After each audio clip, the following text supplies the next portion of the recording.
everyone, I'm Julia. I own Little Loaf Bakery and Schoolhouse. If you have been here, you probably know that already, but I just wanted to make this quick video to show you all how to make the French toast kits that we sell here. All right, so when you get the kits, you'll get your brown sugar cinnamon babka. You'll get your creme brulee base, a bit of extra cream, and your grade A maple syrup, as well as the instructions with that. Just to let you know about the babka a little bit, we actually make it with our challah dough, and we roll it out, shape it, bake it, pre-slice it for you to about 3/4 of an inch to get those nice thick slices. And we let it sit out for a day, up to 2 days at the most when they're sliced, just to get some firmness to those slices to make them ideal and perfect for these French toast kits. It's a super soft bread usually, so if we didn't do that, it would just fall apart. Yeah, this is just the best French toast ever. It's awesome. So I'm gonna start and make it. All right, first off, we don't need this quite yet. That's for later. I'll just start with mixing the cream and the creme brulee base. And just to go back to that base, it is obviously made in-house. It's a whole process. If we were to actually bake this custard, you would get creme brulee. So that's actually really awesome. It tastes delicious. We use really good vanilla.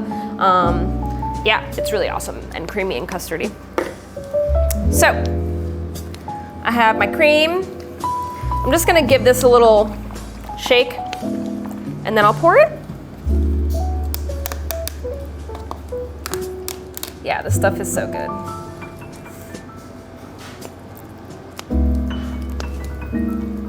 Okay. Once that's done, you can wash and reuse those guys. And all you have to do is just whisk it together. You don't even need a whisk. You could honestly just do this with a fork or anything. It's really low maintenance. We try to make it easy for you. All right. So once that's just whisked together, you can just add this to your dishes. You won't need it. I'm gonna transfer this mixture into a shallow receptacle. So I like to use something like a sheet tray. You can just use a pie dish, even a plate that has like a lip to it. Just when it's shallow, it's easier to flip your bread, especially because this bread is kind of square anyway. Just makes it easier on you. So we'll just pour this deliciousness into here.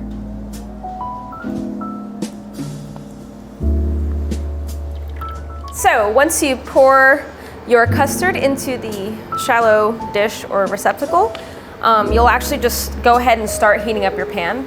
Either you can do this in advance, which I'm about to show you, when you dunk your bread, and you can put the bread to the side and then put it in the pan, but I kind of just like to dunk and go.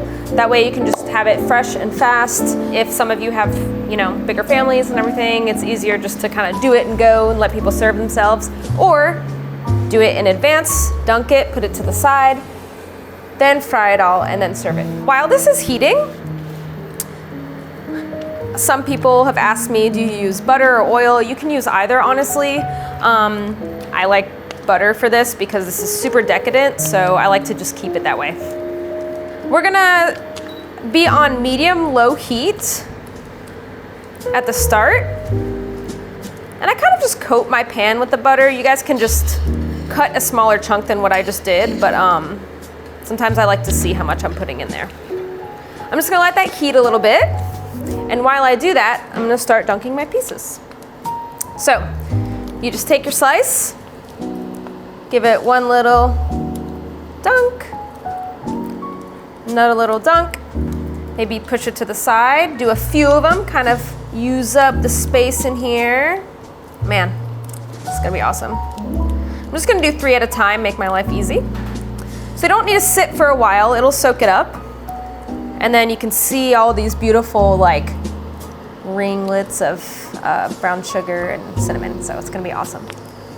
So I see it kind of bubbling in my pan. You can always kind of take a little bit of custard to test and just drop a little, and if you see it sizzle, I'll do a bigger one. Kind of see it sizzling a little bit, I know it's ready. So I'll put my first piece down.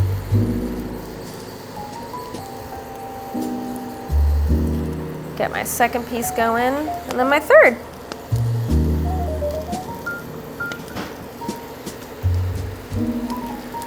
All right, so once that fries up, or starts frying, I should say, just kind of keep an eye out on temperature.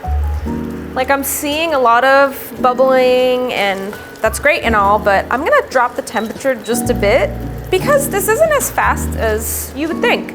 Because there's so much sugar going on, these will brown rather easily. So if you go a little bit lower, it cooks through better and it ends up being tastier. So that's what I'm gonna do. And once these pieces are in the pan, you give it like a few seconds, maybe a minute at most, and then I can kind of move it around and see if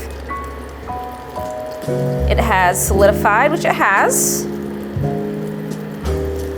I do this because I want to be able to check the bottom to make sure that it's not too brown, and it's doing well.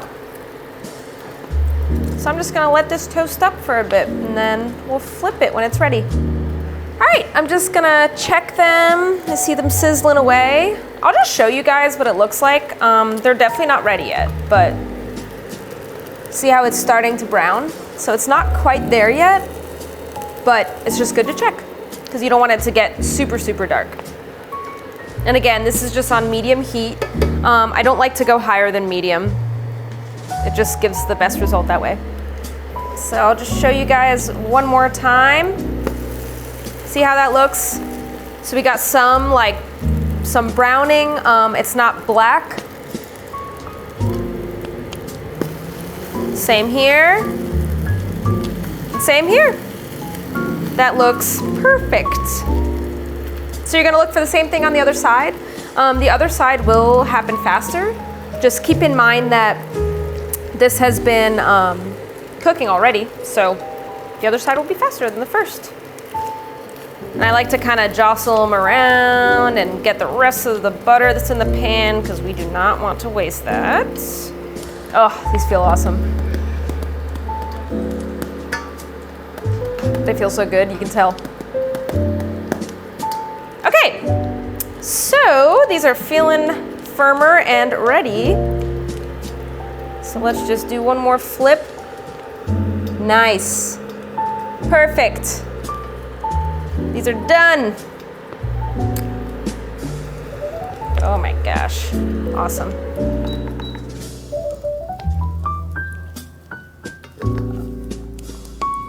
Woo! Oh yeah. That's French toast right there. I'm just gonna pour that maple syrup over it. I'm gonna be nice and serve this to my sister while it's hot. And then we'll finish and do the rest later. So let's pour some maple syrup on it. All right, again, this is that grade A maple syrup. It's very loose because it is real maple syrup. And just know that this is sweet by nature already. Honestly, you could probably eat this without it. I'll just put a little bit on just to show you the amount that I would use. And again, no judgment if you want to use more than me.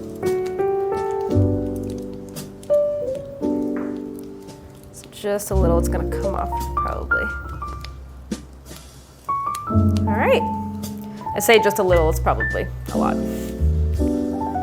Obviously you have the option of adding butter to it too. I don't think it needs it again, but I would never judge, I love butter. So yeah, feel free to add whatever you'd like, powdered sugar. It goes well with everything. So I'm gonna grab my sister. You're gonna taste this for the public. Nice. Let them know if it's worth it and if it's delicious. Be honest. Okay. I'm your sister, I can handle it. All right. And if you want to add butter at any point, whatever, but go for it. Okay. Just, you can kind of show, you know, camera what we're working with. Oh yeah, that's awesome. All And right. then this is the public. That's where you'll be cooking too. Oh, okay, great. Cool. Cheers.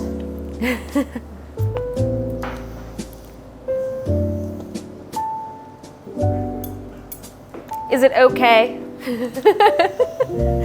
Woo! That's good. There's all these like caramel notes in there. Yeah. From all the caramelized sugars. Very decadent. You don't even really need, you don't need a ton of maple syrup on there. Yeah. It's very sweet.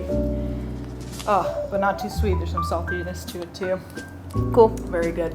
Very good. Good Would job. you recommend? I do recommend. Very easy too. So Awesome. cool. Thank you, Charlotte. You can eat the rest if you want. On camera for everyone? I just mean in Watch. general. You can have it. Thank you. You're welcome. You could honestly fry these in advance probably and even freeze them and eat them throughout the week. Just throw them in an oven to toast them back up and it's awesome. So yeah, that's how you make it. I'm gonna go eat with her too because this looks too good. Thanks guys, bye.